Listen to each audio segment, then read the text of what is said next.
c'est Pablo pour Easy Hardware. J'espère que vous allez bien.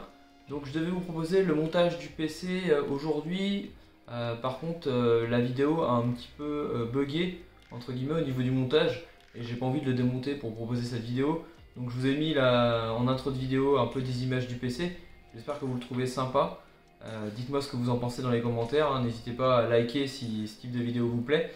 Et pour compléter cette vidéo, j'ai décidé de faire un test sur 8 ou 9 jeux, 8 jeux je crois, et de vous donner les résultats que j'avais.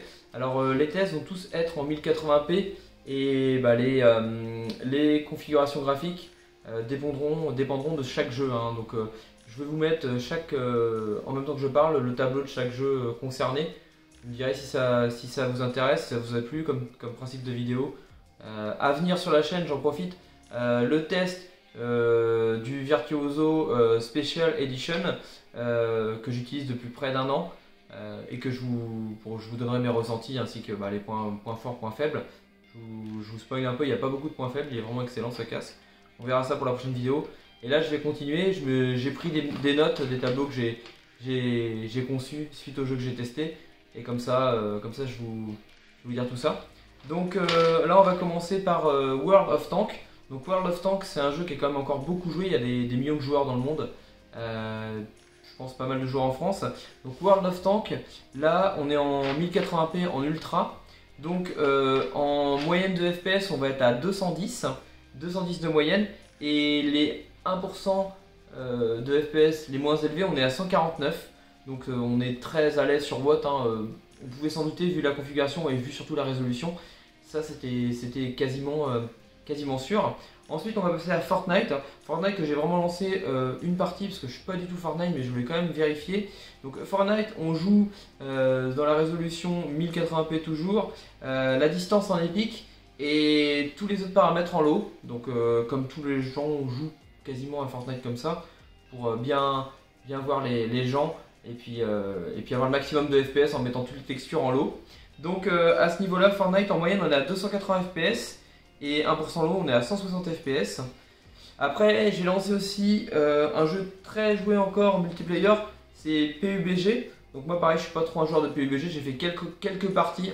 Donc voilà, c'était juste pour que vous ayez une idée. Donc PUBG en 1080p en ultra aussi. Donc en moyenne on est à 140 fps, donc on est quasiment 144 fps pour utiliser vraiment l'écran à fond au niveau de la résolution.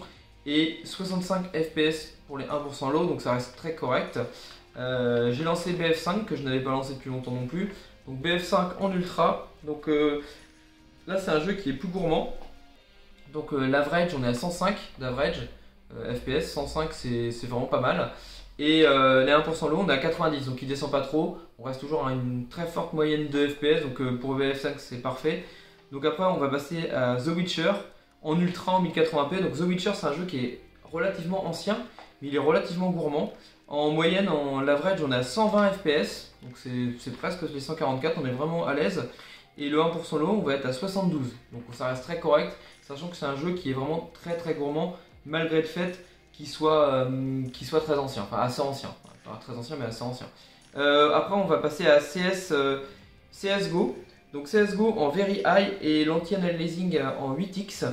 Donc là on est à un average de 285 fps. Donc on est vraiment à l'aise. Bon CS c'est un jeu qui n'est pas très gourmand donc c'est pas très étonnant.